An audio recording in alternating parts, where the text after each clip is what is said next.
The Kia EV9 is finally here. It's Australia's first electric 7-seat SUV.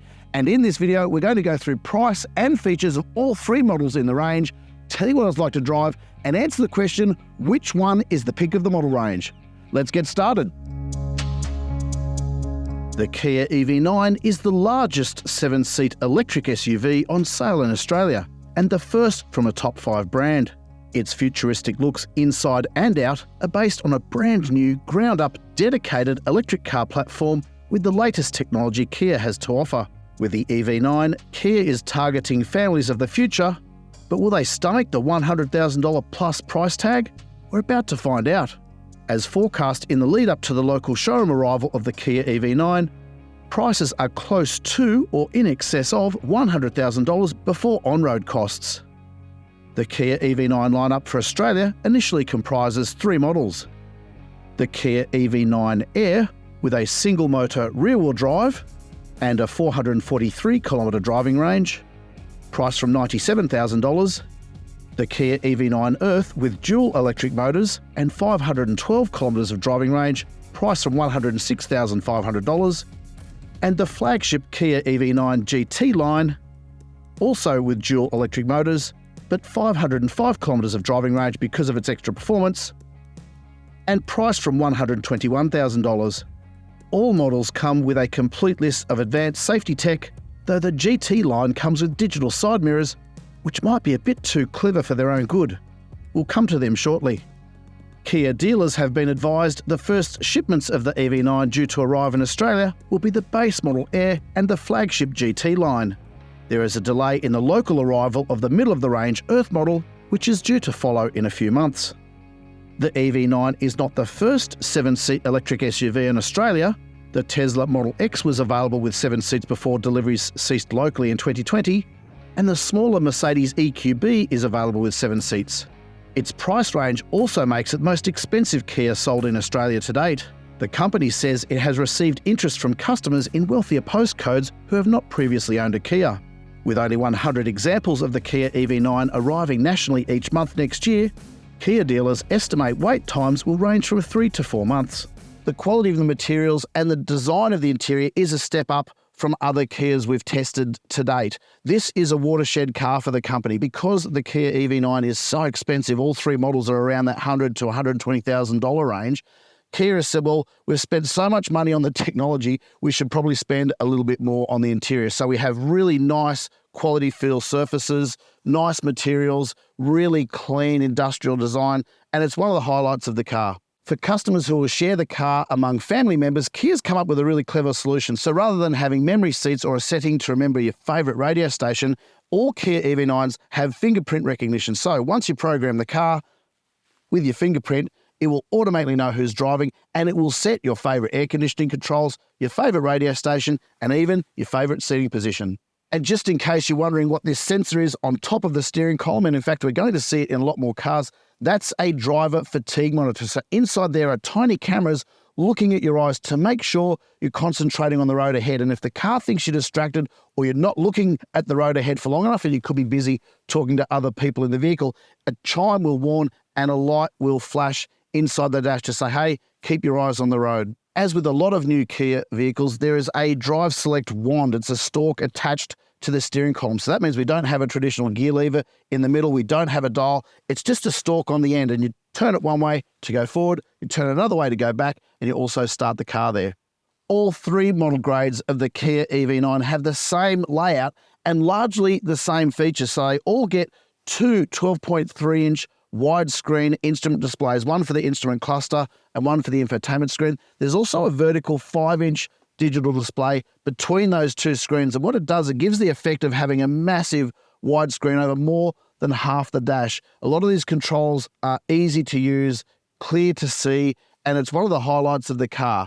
The other key features are we have physical controls for the air conditioning, which is quite rare in modern cars. A lot of companies are going to touch screens or touch surfaces, and that's not ideal because when you're driving and you're trying to concentrate on the road, you don't want to be fiddling around trying to find touchpads. So physical buttons are welcome inclusion. We also have thumb wheels for volume, in the dash and volume on the steering wheel. There's great steering wheel audio controls here, but what I love about this wheel is there is a favorites button, and that means you can program the car. You press that button once, and if you want to, for example, mute the speed sign warning chime but still get the alert flashing in the dash, you can do that at the press of a button here and one press of a button there, instead of trying to fiddle your way through the menu system.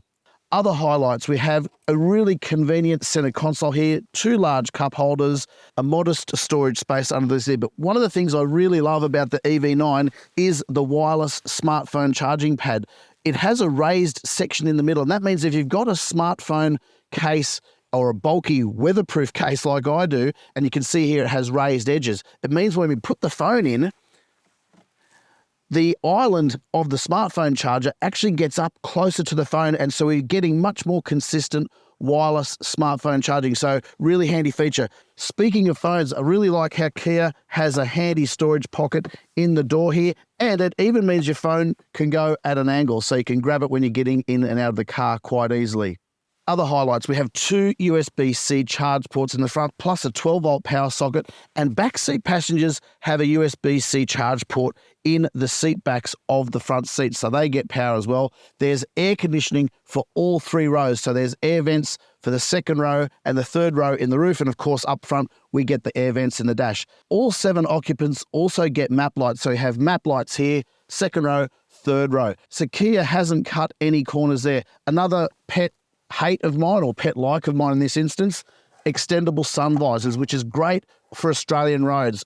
As everyone knows, you can have very long sunsets, especially in summer, and with that sun coming into the side window, it really creates a lot of glare, so that's a really nice touch. The glove box is massive. You can fit a couple of large bottles of water in there, maybe even 3.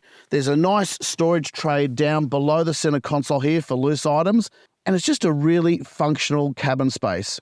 As with other cars with digital side mirrors, our criticism of that technology also applies to the top of the range Kia EV9 GT line. Now, the lower 2 grades, the Air and the Earth, get conventional side mirrors. Having driven an EV9 with conventional side mirrors, I much prefer that, and I think a lot of other drivers will as well. Part of the issue is this. Sure, it looks great in the showroom. It even looks a bit futuristic on the outside. Here's the issue. When you're driving, your eyes are focused down the road, and when you're checking your side mirrors, your eyes are actually going into the view of the side mirror. You're not looking at the scalp of the mirror lens. Your focal point is actually the traffic in the lens. You're not looking at the mirror scalp. With digital side mirrors, you have to go from bringing your focus way down the road to then bring it right in to this part here, and it's a very different focal length. The other issue is you can't sort of peek your head around to get a better view of what's going on around you. So why I don't like this technology, it's actually inferior to an old-fashioned wide view side mirror. It doesn't show as much and it's not as easy to use.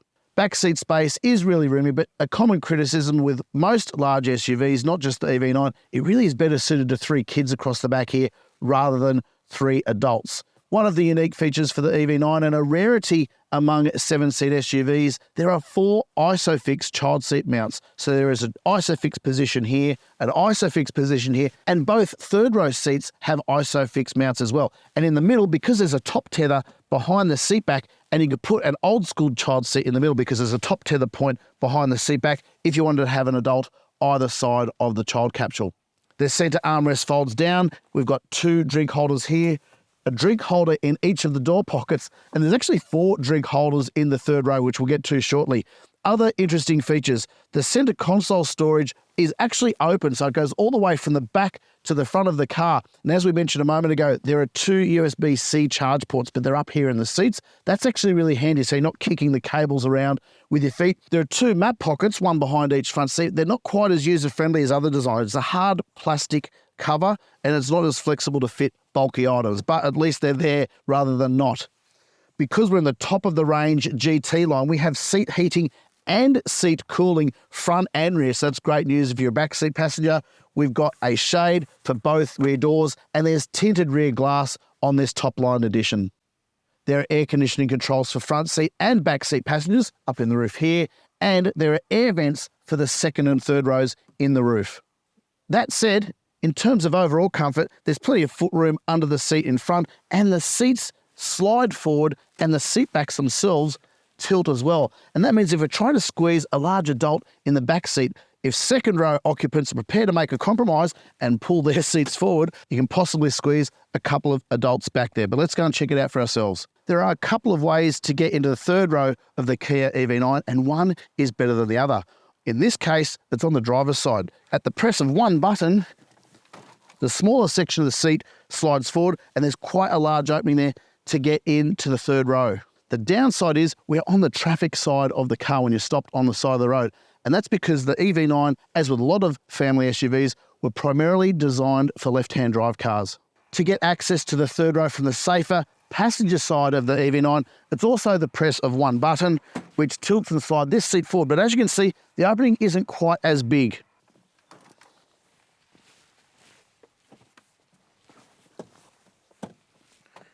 Oh, that's a tight squeeze. So what I've learned that I need to do is actually just slide this seat forward on the lower base before I can put this back into position. But as it stands, with the back seat in its normal, most rearward position, I can't fit in the back here, but let's fix that. So what I've just learned is you need to get the second row occupants to slide that seat forward after you're in here, because even though we slid the lower cushion forward, every time I got back into the car, it went back to its rearmost position. So not perfect and possibly room for improvement, but you do need the cooperation and be very nice to the people in the second row. Otherwise, you're going to be quite squeezy back here. With the help of some friendly production crew in the background, we've slid this seat forward. So you can now see there is a bit of room here. I can just fit my knees quite comfortably behind the seat. But as I say, it's a two-step movement. You need to get into the back here, curl into a ball, and then get someone in the second row to slide that seat forward for you. But on balance, it's actually pretty comfortable. I could do a long drive if this person sitting in front of me was prepared to compromise a bit of their knee space. But as we mentioned earlier, we've got 4 cup holders back here for 2 seats. We've got 2 USB-C charge ports. I've got air vents, and that's going to be good for kids who get car sick. So hopefully got a bit of ventilation back here. But on balance, a pretty comfortable place to be. The cargo hold has 2 really handy power outlets. There's a household power socket on this side and a 12-volt power socket on that side. That means you can run a small fridge or recharge your laptop or whatever you might need for a weekend getaway. If you need to carry larger loads, the EV9 becomes a delivery van at the press of a couple of buttons. These back seats lower by pulling each of these tabs, like so, and then the second row gets lowered by the press of a couple of buttons. As you can see, it creates an almost completely flat load floor, although there is a slight incline towards the front seats, but that's pretty good by modern SUV standards. For the media preview drive, Kia had 2 of the 3 models available, the base model EV9 Air and the top of the range GT line, which is what we're in here. The middle of the range Kia EV9 Earth, which we suspect could be one of the most popular variants, is due to arrive in a couple of months' time. So we'll do a separate video on that when it turns up. So be sure to check back to Drive.com.au in a couple of months' time. In the meantime, we have had a taste of the bottom and the top of the range. We first drove the Air, and I've got to say, overall comfort was really impressive. A lot of the key features are the same on both the bottom, middle, and high grades. Really, the main distinctions are things like panoramic sunroof and the digital side mirrors on the GT line. And we did notice a subtle difference in the way the cars drive. Normally, a big wheel with a low profile tyre is less comfortable over bumps than a smaller wheel with a slightly chubbier tyre. When we got into the base model Air, it was relatively comfortable to drive. It was a bit busy, the suspension felt a bit taut, but when you did hit an expansion joint in the road or a pothole in the road, it actually transmitted that bump a lot more than we were expecting. So the Air probably isn't the most comfortable of the EV9 options, even though it's on 19-inch wheels and tyres, which is why we're really surprised to find the 21-inch combination much more comfortable. And the reason for that is quite simple.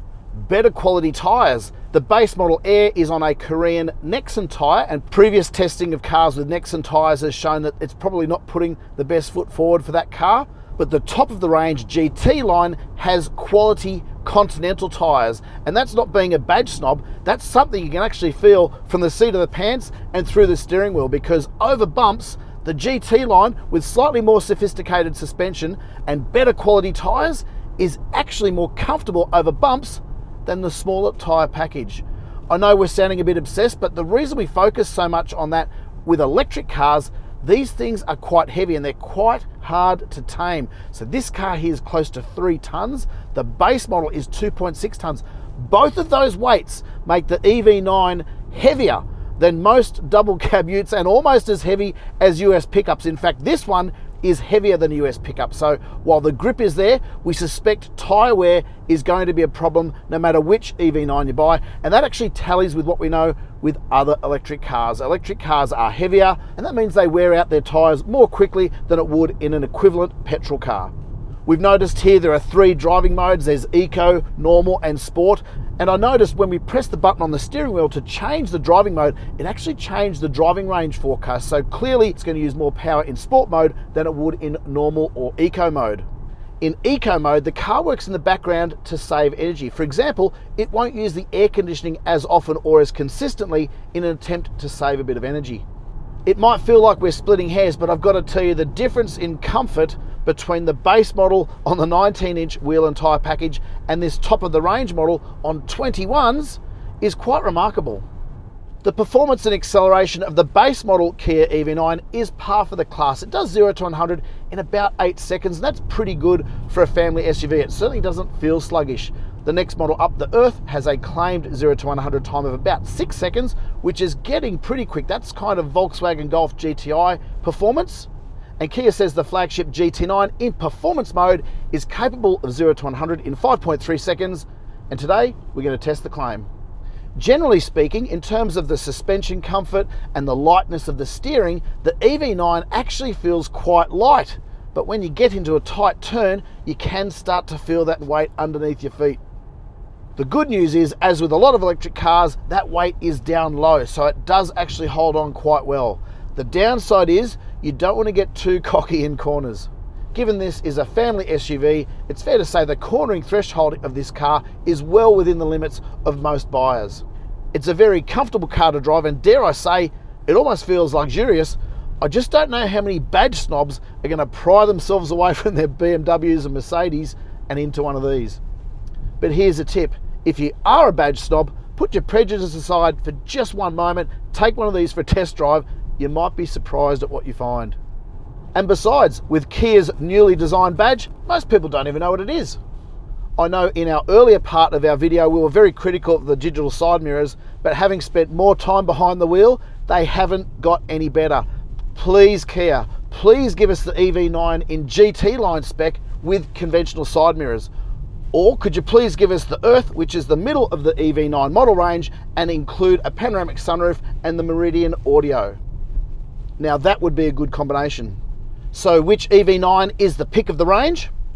The GT line makes a compelling proposition, especially when you consider the quality of the driving experience, the quality of the interior, the features you get for the money versus what you get in a luxury badged electric car. Which one would I choose? For me, Kia hasn't made the perfect EV9 just yet. I'd either like a GT line without these horrible digital side mirrors and just go back to conventional side mirrors, or the middle of the range Earth with the panoramic sunroof and the Meridian audio system. I think a lot of Kia's competitors are going to be surprised with how well they've done with this car. In so many ways, this actually resets the benchmark for SUV ride and handling. I just wonder what happens when the other electric SUVs turn up. This is actually fun to drive. It's not quite the hot hatch of SUVs, but it is a very enjoyable SUV to drive. It's quite unlike any SUV I've ever driven.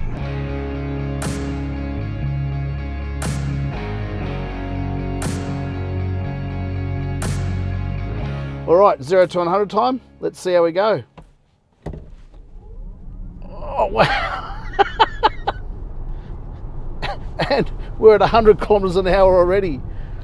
It's hard to believe that this is a 7-seat family SUV, and judging by the VBox, it has the same level of performance as a V8 Holden Commodore. 0 to 100 in 5.3 seconds. Now that's Kia's claim, and we've just verified it. What do you think about the Kia EV9? And were we being too harsh on the digital side mirrors? Let us know in the comments section below. In the meantime, to read the full review, go to Drive.com.au. Please hit like if you've enjoyed this video and subscribe to this channel so you don't miss any future updates.